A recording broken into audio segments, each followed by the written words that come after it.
Hello and welcome.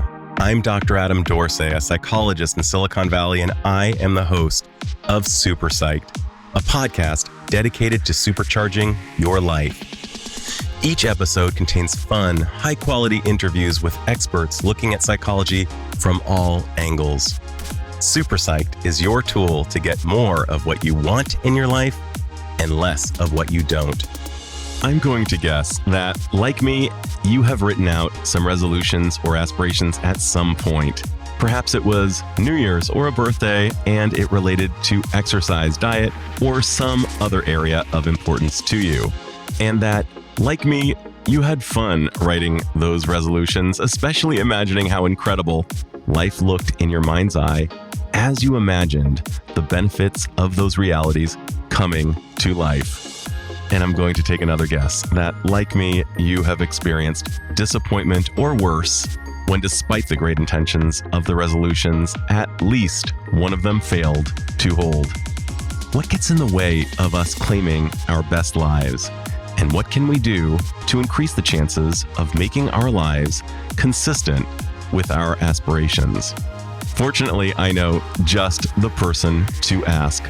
Dr. Michelle Segar is an award-winning NIH-funded researcher at the University of Michigan with almost 30 years studying how to create sustainable changes in healthy behaviors that can survive in the real world. Her research is widely recognized as relevant and pragmatic. She is also the author of 2 great books on psychology and performance, including her latest, The Joy Choice: How to Finally Achieve Lasting Changes in Eating and Exercise. In a user-friendly and relatable way, she unpacks the stumbling blocks that most of us experience as we aim for better habits, as well as the science on how we can make positive and sustainable changes in our lives. So join Michelle and me as we talk about how to finally achieve the lasting changes we so deeply desire. Dr. Michelle Segar, who has asked me to call her Michelle, welcome to Super Psyched. It's so great to be here. I'm so happy. I am so jazzed by your book. You had me at joy. And you and I have so much in common in terms of our orientation on the planet, and some of that will show up in this interview. But one of the things that I love most about this book is it's written from the perspective of the jaded individual who's tried everything and has been somewhat lost with regard to trust in self. Yes, as if one more motivation book is going to make me do what I need to do to get the life that I want, but that I'm so resistant and feeling so many obstacles around. You've basically named the obstacles, you've tamed them. And I'm wondering if you could just start things off by sharing the dedication at the beginning of your book, because that will tell the listener so much about what we'll be speaking around. Thank you. Here's the dedication. For everyone who has struggled to adopt healthy eating and regular physical activity in ways that are sustainable and nurturing. I wrote this book to help you understand why it's not your fault and guide you to new science and simple tools that can help you turn this around in feel-good, self-affirming, and lasting ways. I love that so much. And whether it's No Sweat, your first book, or this book, it is written really at the level of anybody with regard to their levels of motivation, readiness, and or trust in self. You really break things down at the level that I've never seen it done before, actually. Well, thank you. I'm glad that you think so. One of the biggest problems when people try to change their behavior, and this is really, a global problem, is that people think it's their fault when they fail. But in fact, the solutions that people have been trying and that have been recommended for them, there's a mismatch, because most of those solutions are really going to work better for people who, I don't want to give anything away, but you and I were talking about our spouses and how disciplined and how they can get up at 5:30 a.m. every single day, no matter what, to exercise. The solutions in general, there's a mismatch between the way most of us live our lives and the tools that we've been given to change our healthy lifestyles and change our lifestyles in ways that we can actually stick with through the nuts and bolts and ebbs and flows of our real world. And it's a misconception shared by so many of us that it's attributable solely to character, that your husband and my wife will wake up early, hit the exercise first thing, and that somehow people in our ilk lack character. And that's the driver for the difference. And you so beautifully dispel that myth and say, hey, there's more going on, and here's what you can do. What compelled you to write this book, and what kind of impact do you hope it will have on the reader? Well, I wrote this book because I felt like not enough attention was paid to the problem space. So whatever program or eating plan you start, most people multiple times throughout their lives are going to try to change their eating or exercise more. And yet at some point, because life is life, we're going to get something inevitable is going to arise that we didn't expect to experience. And it catches us off guard. And because of the way we've been taught to approach, especially healthy eating related to eating and exercise, we come at this with all or nothing thinking. And I see all or nothing thinking as this dragon that rears its head right when they're at this point of conflict. And we don't have the tools to do anything when it comes to, we can't do the all, so we can only do the nothing. So I wrote the book and I learned a lot of new science. I looked across many literatures beyond what my own research is to understand what brain-related areas are most involved in this momentary navigation or improvisation. And my hope for the book is that the joy choice, the perfect, imperfect option that lets us do something instead of nothing, my true goal is that we're all going to start saying, you know what? I don't have time to take my hour walk today, but I'm going to pick the joy choice, and that's 15 minutes. And I did it yesterday, by the way. And there's something beyond just making it work. There's something beyond it that's about saying, no, this is a joy choice, and I decided to pick it. And, we all have this image of a virtuous future self that we're going to rock in this lifetime during our dash between our birth date and our death date. And as soon as we kind of go off course, we tend to completely abort the mission. And that's all or nothing thinking, this cognitive rigidity that all of us are prone to, is problematic. And we now know in this science of studying human behavior that even with the best well-maintained plan, there can be a relapse, that at some point imperfect will show up. And it's how we can respond to the imperfect that seems to matter. And your book addresses this beautifully. You really work with the human brain as it is, not as it should be, but as it is right now, as we're trying to cultivate the life that all of us are trying to summon. And some of the things that you even describe are just really dispelling myths. I was wondering, what are some of the most common myths that kind of come across your awareness? Sure. Wow. There's so many things I want to say. I'm trying to figure it out. So can I just react to something you said earlier? Absolutely. So you were talking about the rigid thinking that gets in the way that so much of us are prone to. That's the thing. And I just want to juxtapose. When it comes to eating and exercise, we're prone to this cognitive rigidity, all or nothing thinking. But let's take that paradigm and let's think about it in any other area of our life. So let's say children. We have put food on the table and there's broccoli. And our child, let's say our son, decides he's not going to eat the broccoli no matter what. If we were using the same cognitive rigidity that we use when it comes to changing our eating or exercise behavior, what we would do at that moment with our son is we would say, I'm done with you. I'm starving you for the next month, right? You don't eat the broccoli. Or if we made plans with a friend to meet up for a drink, or tomar algo en España, as it were, and they let us know 2 hours ahead of time, you know what?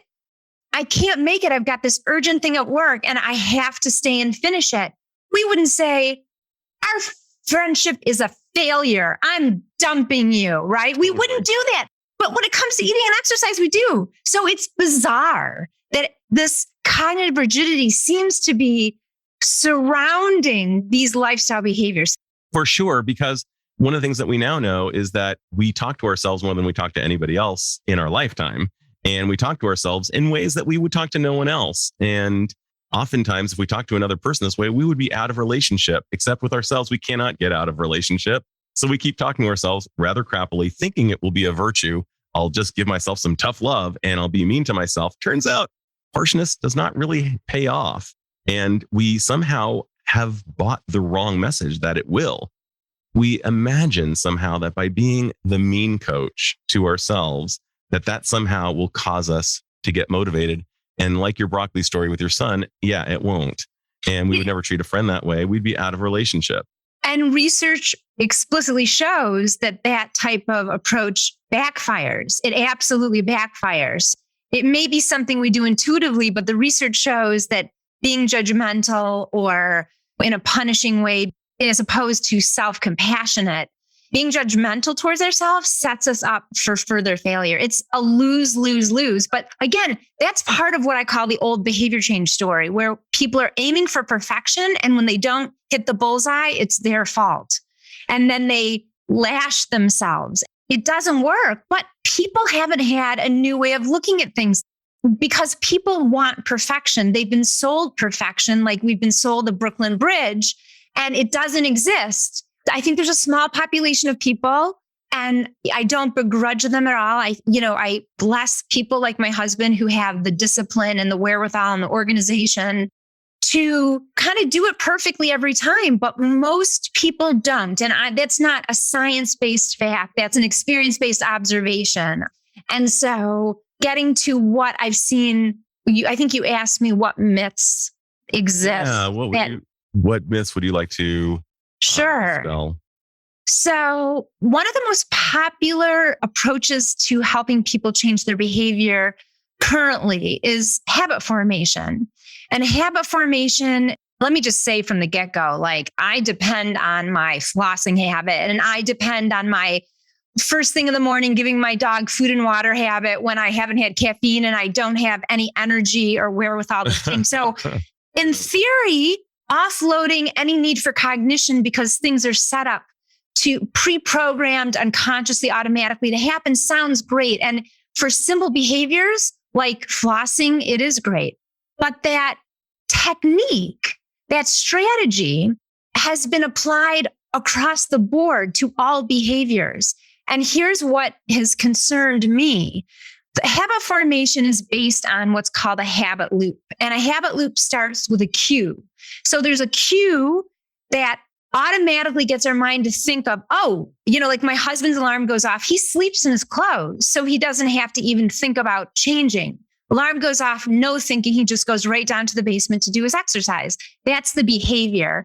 And then there's some kind of reward that continuously reinforces the loop occurring. But this loop is based on a lot of assumptions. And one of the assumptions is that cue is not going to get disturbed. Now, for my husband who wakes up at 5:30 a.m. every day, it pretty much doesn't get disturbed. But for those of us who might live in a context where there's a lot of things that we manage or a lot of people that we're in charge of, the logistics and this and that, life has a way of giving us things that we didn't expect to happen. And to quote Wendy Wood, who's a really wonderful habit researcher, she says variety is the enemy of habits. And the problem is a lot of us live with a variety that we can't control. And so that's one myth that I think is really important for people to consider. I think it gets to the mismatch thing that we were talking about earlier. A lot of the strategies that we've been taught work for a certain ilk of people who may have certain privileges that others don't have. Mm.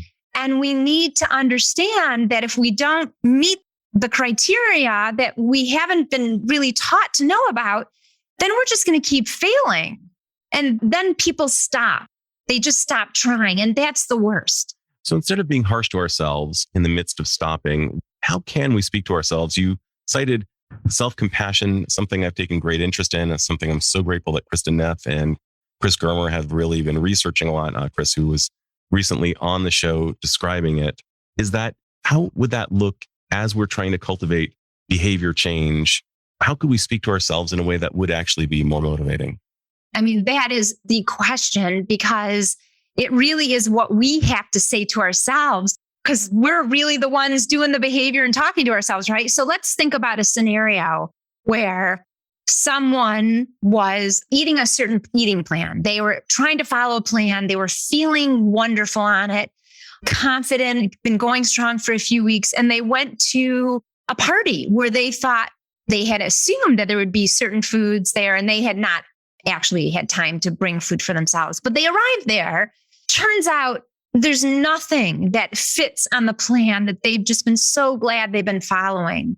So the person could go to town and just go, there's all or nothing thinking. The all would be, I'm not going to have anything because I have to do this no matter what, and special occasions don't matter. And of course, what happens in those situations is that people have reactants to those ideas, and then they have all this extra energy to just absolutely go to town in a way that wasn't necessary. Binge. And also the nothing gets them in the same place, because if they're not going to follow anything at all because, I may as well just throw it all to heck, then there's a binge too. Well, how would we look at that in a more gentle, appreciative situation that looks at us, our whole self? Well, I think we'd say to ourselves, gosh, I'm at the party and this is a wonderful thing. And if all I'm doing is stopping myself from eating things that I actually want to eat, I'm not going to enjoy myself at this special occasion. So what is the perfect, imperfect option here? What could I do that would be flexible? And in fact, it's very counterintuitive, but research shows that flexible restraint when it comes to eating, and a similar variety when it comes to physical activity, is more associated with long-term behavior than trying to get it right every time, because it creates this pressure, this sense of perfection that people eventually rebel against. I just had this image of Mr. Rogers show up in my mind, and just how loving and gentle, calm a presence he was. And whether it's Tom Hanks portraying him or Mr. Rogers himself, there's something in our minds. AJ Jacobs, who's been a guest on the show, says that he has inside of him a Larry David and a Mr. Rogers who speak to him all day. And his job is to try to listen to Mr. Rogers more often. And I hear you saying that as well, that our job is to not do it perfectly. And I love how you have come up with the imperfect, perfect, that within the imperfection, almost like Japanese ceramics, where they put like an imperfection on purpose, that we recognize this is going to be part of the cost. It will not be perfect. It's not a vacuum. If we expected our parenting to be perfect, or we expected our marriages to be perfect, that gets us in trouble. Because Definitely. When it comes to long-term endeavors, really, in general, the only way we can stay standing is if we bend when we need to, right? And that is what the perfect imperfect option is about. And that's why it's the joy choice, because it lets us stay in sync with ourselves so that we can stay in sync with all the other people and projects we care about. That's so brilliant. And what you're calling to mind is the idea that we must adjust our expectations. Yes. And as we adjust our expectations, our mood and our experience of whatever unfolds will change. You and I both spent a fair amount of time abroad. And one of the things that I was told was a criterion, a necessary criterion. If you're going to live abroad, you must be able to tolerate ambiguity. There is no if, and, or but. And for anybody who's about to embark on a journey of trying to improve themselves and choose joy in life, we also must therefore tolerate ambiguity as well as failure and imperfection along the way, is what you're saying, and love ourselves along the way. And in order to do that, we have to have a new mental model, a new mindset that is able to supersede or transcend the old mindset, which is based on an outdated story of behavior change that just doesn't work for most people. So true. And I remember as a child watching Rocky, the first one, and being really pissed off that he lost at the end. And I didn't understand the story. I was a kid. And then I saw it again as an adult. And I cried my eyes out, particularly when he said that he would pick himself up as many times as he needed to go all 15 rounds with Apollo. And the idea of picking ourselves up, like, okay, I fell down, I'm going to get back up again. I fell down and get back. It feels like that's a big part of your book. And, the whole point is that we're not falling down, that when we expand the definition to the notion that something is better than nothing, and the something is a teeny little bit of whatever it is, that's good enough for today, that helps us feel successful. It helps us, it reinforces that we care about taking care of ourselves. It's reinforcing in so many ways that it's about putting one foot in front of the other. And maybe one day we don't even step down, but if we're viewing it as a journey, like you said earlier, then there is ambiguity. And maybe some days, maybe it's a horrible week at work and we don't take a walk for a whole week. Oh my gosh. But in the new story, that's okay, because when that extreme period is over, or if it lasts too long, then we figure out how to just really shrink down what we're trying to do. It's a lifelong journey. I mean, if that's what people are after, if they're after lasting change, that's a lifelong journey. And we have to change our expectations and our paradigms and what we choose as the strategies to accompany us and guide us on that journey.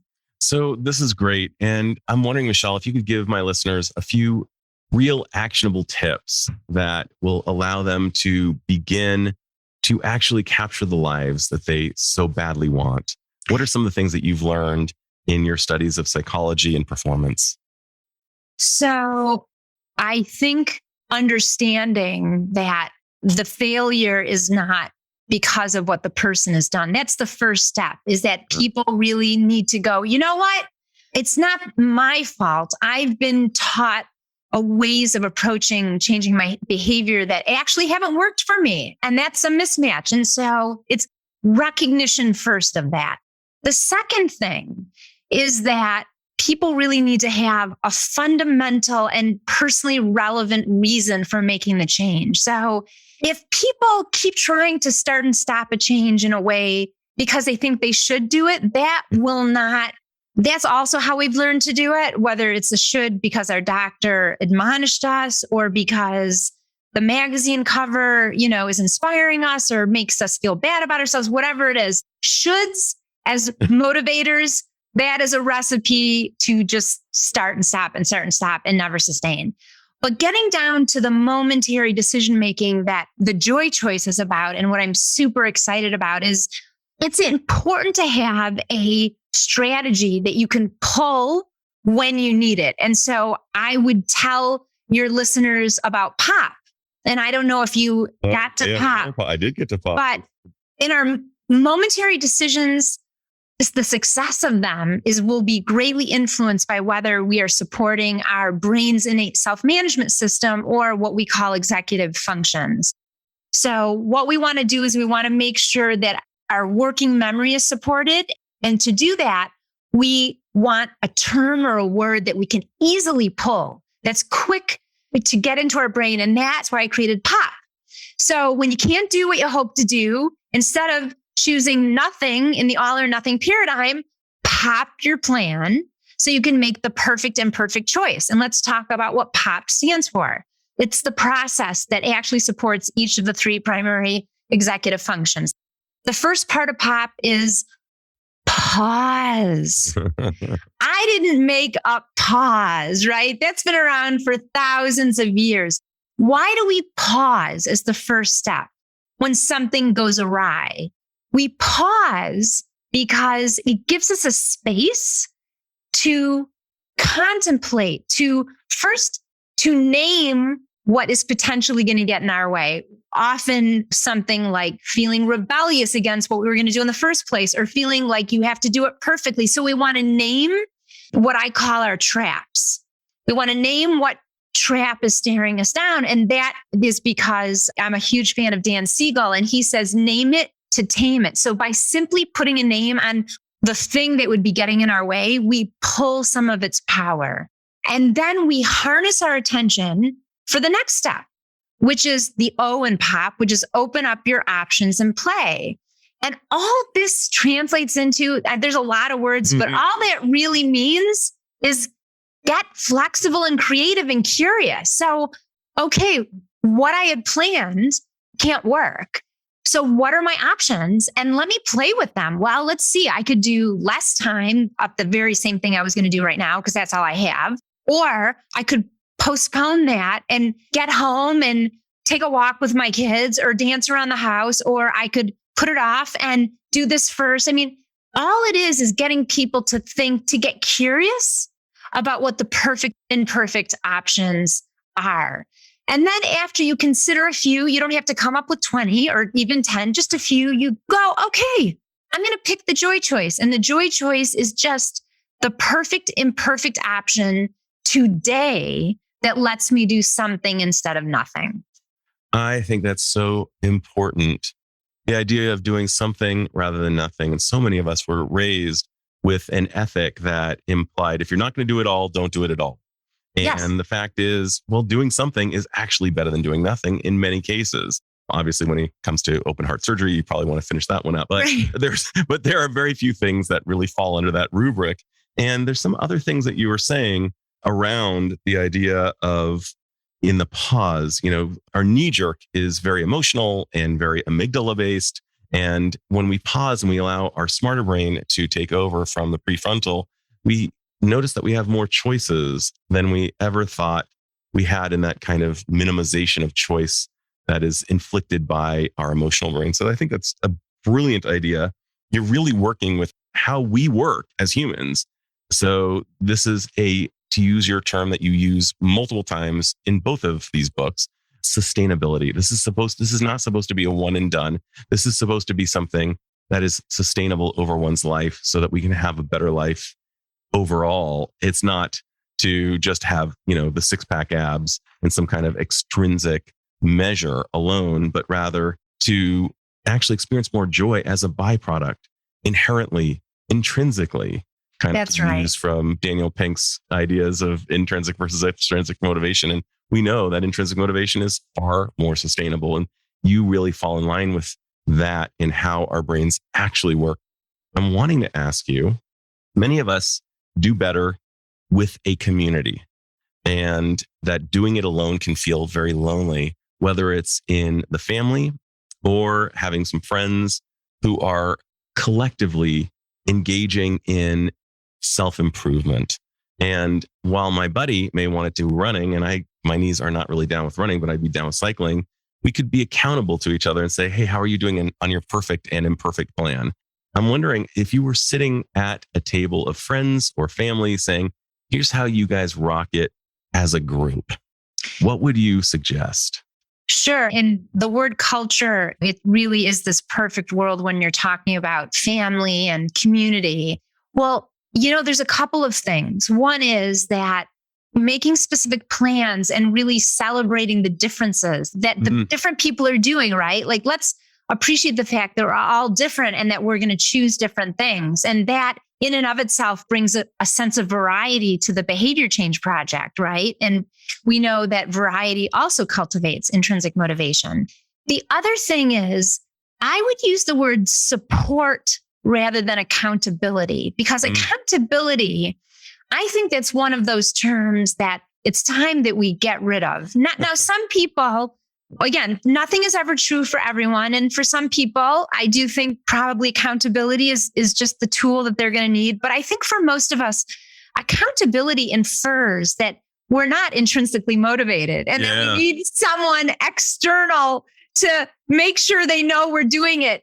When I was starting out in the field, I've been fascinated about how to create sustainable behavior change for almost 30 years. So I've just been passionate about this topic. And when I first started out in the 90s, I really wasn't interested in the social component, the thing that you're bringing up. But now I am. And one of the reasons I am is because in some of my own research, when findings have kind of challenged the hypotheses, I've had to dig deep into some things. And one of the things I've learned is that connecting with these lifestyle projects. And it's not about accountability, but really kind of connecting on a human level, sharing who we are, realizing who we are in conversation, that those can be very, very strong motivators. And not just for lifestyle change. And the reason why it's probably true for lifestyle change is because a connection is among the most motivating human experiences.